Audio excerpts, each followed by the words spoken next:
ತುಂಬ ದುಃಖ ಆಗುತ್ತೆ.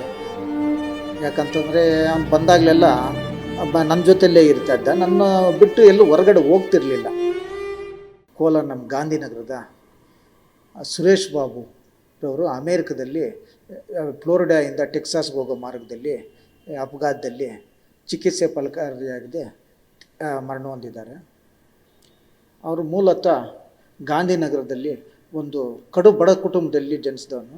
ಎಮ್ಮೆ ಮೇಯಿಸ್ಕೊಂಡು ಜೀವನ ಸಾಗಿಸ್ತಾ ಇದ್ದವನು.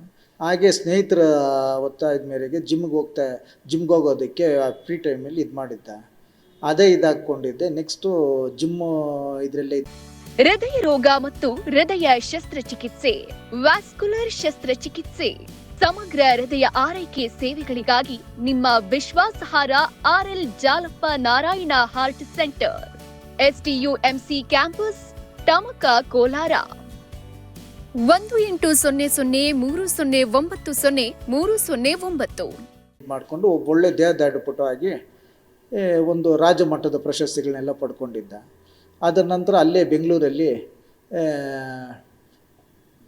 ಜಿಮ್ನಲ್ಲಿ ಟ್ರೈನರ್ ಆಗಿ ಉದ್ಯೋಗ ಮಾಡಿಕೊಂಡಿದ್ದ. ನಂತರ ಅಲ್ಲಿಂದ ಸಿನಿಮಾ ನಟರ ಸಂಪರ್ಕ ಆಗಿ ಸಿನಿಮಾಗಳಲ್ಲಿ ನಟಿಸಿದ್ದ. ಉಪೇಂದ್ರ ಅವ್ರ ಜೊತೆಲಿ ಉಪ್ಪಿಟ್ಟು ಮತ್ತು ಇನ್ನೂ ಹಲವಾರು ಸಿನಿಮಾಗಳಲ್ಲಿ ನಟಿಸಿ ರೂಪದರ್ಶಿಯಾಗಿ ಸಹ ಕೆಲಸ ಮಾಡಿದ್ದಾನೆ. ಮತ್ತು ಹಲವಾರು ಸಿನಿಮಾ ನಟರಿಗೆ ನಟಿಯರಿಗೆ ಫಿಟ್ನೆಸ್ ಟ್ರೈನರ್ ಆಗಿ ಕೆಲಸ ಮಾಡ್ತಿದ್ದ.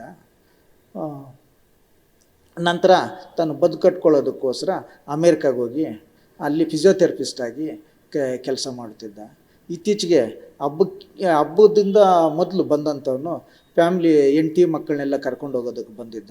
ಹೋಗಿ ಸುಮಾರು ಒಂದು ವಾರ ಏನೋ ಆಗಿರ್ಬೋದು, ಒಂದು ವಾರನ 10 ದಿನ ಆಗಿರ್ಬೋದು. ಅಲ್ಲಿ ಹೋಗಿ ಒಂದು 2-3 ದಿನಗಳ ನಂತರ ಅಪಘಾತ ಆಗಿ ಆಮೇಲೆ ಚಿಕಿತ್ಸೆ ಫಲಕಾರಿಯಾಗದೆ ಆಸ್ಪತ್ರೆಯಲ್ಲಿ ಮರಣ ಹೊಂದಿದ್ದಾನೆ. ಅಲ್ಲ, ಕಾರಲ್ಲಿ ಹೋಗ್ತಾ ಇದ್ದಿದ್ದು, ಕಾರಲ್ಲಿ ಹೋಗ್ಬೇಕಂತಂದ್ರೆ ಅಪಘಾತ ಆಗಿದೆ. ಇನ್ನು ಅವ್ರ ಕುಟುಂಬ ವರ್ಗದವರು ಅವ್ರ ಪತ್ನಿ ಒಬ್ಬರೇ ಅಲ್ಲಿರೋದ್ರಿಂದ ಆಕೆ ಬರೀ ತೀರ್ಕೊಂಡಿದ್ದಾರೆ, ಹಿಂಗಾಗಿದೆ ಅಂತಂದು ಮಾತ್ರ ಹೇಳಿದ್ರು. ಇನ್ನು ಮತ್ತೆ ಯಾವ ರೀತಿ ಆಯಿತು ಅಂತಂದ್ಬಿಟ್ಟು ಇನ್ನು ಹೇಳಲಿಲ್ಲ. ಮತ್ತು ಪೊಲೀಸ್ ಇಲಾಖೆ ಸಹ ಅಲ್ಲಿ ತನಿಖೆ ಮಾಡ್ತಿದ್ದಾರೆ. ತುಂಬ ಸ್ನೇಹ ವ್ಯಕ್ತಿ, ಹೆಚ್ಚಿಗೆ ಯಾರ ಹತ್ರನೂ ಅಷ್ಟೇನು ಹೆಚ್ಚಿಗೆ ಮಾತನಾಡ್ತಾ ಇರಲಿಲ್ಲ. ಬಂದಾಗ ಸಂಪಾದನೆಯಲ್ಲಿ ಆ ಸಮಾಜ ಸೇವೆ ಕೆಲಸಗಳು ಇವೆಲ್ಲ ಮಾಡೋನು. ಈ ಅನಾಥಾಶ್ರಮಗಳಿಗೆ ಭೇಟಿ ಕೊಡೋದು, ಅಲ್ಲಿ ಹೋಗಿ ಅವ್ರಿಗೆ ತನ್ನ ಕೈಲಾದಂಥ ಸಹಾಯ ಮಾಡಿ ಬರೋನು.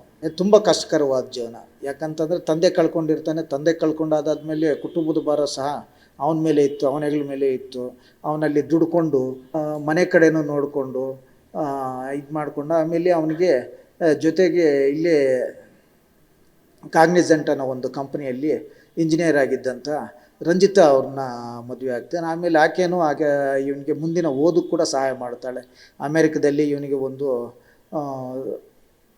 ಫಿಟ್ನೆಸ್ ಟ್ರೈನಿಂಗ್ ಇದಕ್ಕೆ ಒಂದು ಟ್ರೈನಿಂಗ್ ಕೂಡ ಅಮೇರಿಕದಲ್ಲಿ ಒಂದು ಡಿಪ್ಲೊಮಾ ಸಹ ಮಾಡಿಸ್ತಾಳೆ.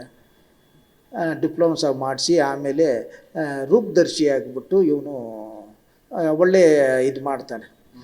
ಮಾಡ್ಲಿಂಗ್ ಕ್ಷೇತ್ರದಲ್ಲಿ ಒಂದು ಒಳ್ಳೆ ಇದು ಮಾಡ್ತಾನೆ. ಇಂಗ್ಲೆಂಡಲ್ಲೂ ಕೆಲಸ ಮಾಡಿದ್ದಾನೆ, ಮತ್ತು ದುಬೈಕಲ್ಲಿ ಕೆಲಸ ಮಾಡಿದ್ದಾನೆ. ಮತ್ತು ಇನ್ನೊಂದೇನಂತಂದರೆ ಸಿನಿಮಾ ಕ್ಷೇತ್ರದವರು ಕ್ರಿಕೆಟ್ ನಡೀತಾ ಇತ್ತಲ್ಲ, ಆ ದುಬೈಯಲ್ಲಿ ನಡೆದಂಥ ಕ್ರಿಕೆಟ್ ಇತ್ತೀಚೆಗೆ ನಡೆದಿತ್ತು. ಇದಕ್ಕೆ ಕೂಡ ಫಿಸಿಯೋಥೆರಪಿಸ್ಟಾಗಿ ಕಾರ್ಯನಿರ್ವಹಿಸಿದ್ದ. ಆತ ಬಾಲ್ಯದಿಂದಲೂ ಎಮ್ಮೆ ಮೇಯಿಸ್ಕೊಂಡೇ ಇದು ಮಾಡ್ಕೊಂಡಿದ್ದ. PUC ಮತ್ತು ಇಲ್ಲಿ ಡಿಗ್ರಿ ಕಾಲೇಜಲ್ಲಿ ಹಾಸ್ಟೆಲ್ ಸಹ ಇದ್ದ. ಹಾಸ್ಟೆಲ್ ಸಹ ಕಾರ್ಯದರ್ಶಿ ಆಗಿದ್ದ. ಆಮೇಲೆ BA ಇದು ಮಾಡ್ತಾಯಿದ್ದ, ವ್ಯಾಸಂಗ ಮಾಡ್ತಿದ್ದ. ಆಮೇಲೆ ಕರೆಸ್ಪಾಂಡೆನ್ಸಲ್ಲಿ BBM ಸಹ ಮಾಡಿಕೊಂಡ. MBAಗೂ ದಾಖಲಾಗಿದ್ದ. ಓದಬೇಕು, ಏನಾದರೂ ಒಂದು ಮಾಡಬೇಕು ಅನ್ನೋ ಒಂದು ಛಲ ಅವನಲ್ಲಿತ್ತು. ತುಂಬ ದುಃಖ ಆಗುತ್ತೆ.